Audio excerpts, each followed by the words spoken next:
Bonjour, aujourd'hui je vais vous parler de flan pâtissier, une savoureuse pâtisserie née en Angleterre au XIVe siècle sous le nom de custard tart.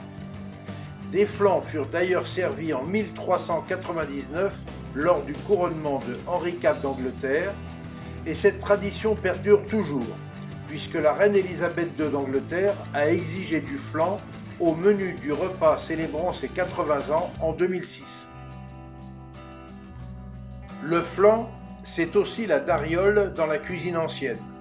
Et à ce propos, je vous conseille le site internet Les Délices de l'Histoire, dans lequel Dame Béatrice et Maître Jean présentent avec talent la gastronomie du XIIIe au XVIIe siècle.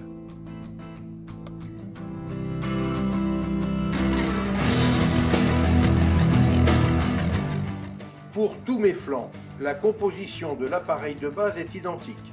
Pour 6 à 8 personnes, j'utilise une pâte feuilletée, 1 litre de lait entier, 3 œufs frais, 160 g de sucre de canne, 100 g de maïzena, un sachet de sucre vanillé et 2 gousses de vanille bourbon. Pour la réalisation du flan, je préchauffe tout d'abord le four à 160 degrés. Puis, à l'aide d'un fouet électrique, je bats ensemble dans un saladier 125 ml de lait, les œufs, la maïzena et un sachet de sucre vanillé. Puis, j'ajoute sur la préparation aux œufs le lait préalablement bouilli avec le sucre de canne et les gousses de vanille fendues en deux, tout en continuant à battre au fouet électrique. Ensuite, il suffit de répandre cette préparation sur la pâte à tarte disposée dans un moule et piquée à la fourchette, de rajouter divers ingrédients, ici des raisins marinés au rhum, et d'enfourner pour 60 minutes à 160 degrés.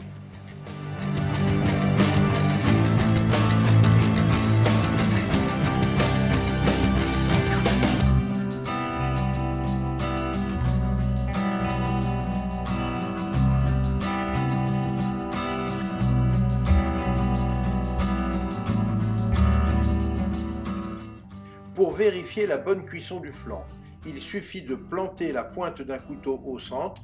Si la pointe ressort intacte, c'est qu'il est cuit. Laissez refroidir complètement, puis réservez au réfrigérateur toute une nuit.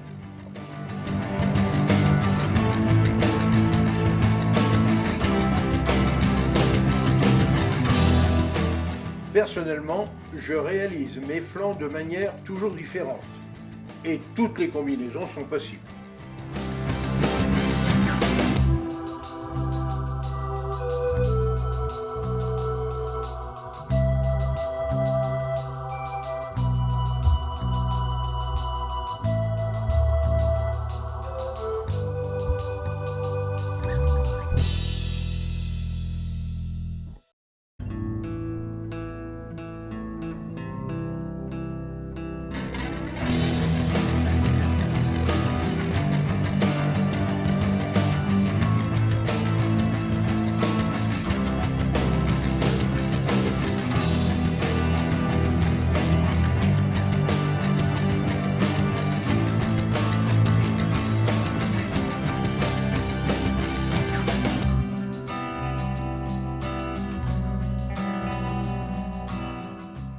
Pour une présentation plus festive, on peut même napper le flan, une fois refroidi bien évidemment, d'un glaçage royal, réalisé à l'aide d'un mélange de sucre glace, blanc d'œuf, jus de citron et d'une décoration selon le goût et les idées de chacun.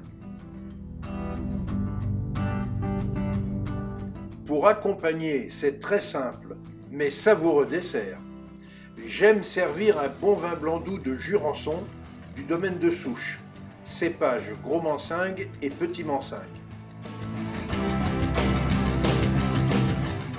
Enfin, et n'oubliez pas, pour suivre facilement mes recettes et nos reportages, abonnez-vous à notre chaîne Escapades et Découvertes TV, c'est gratuit.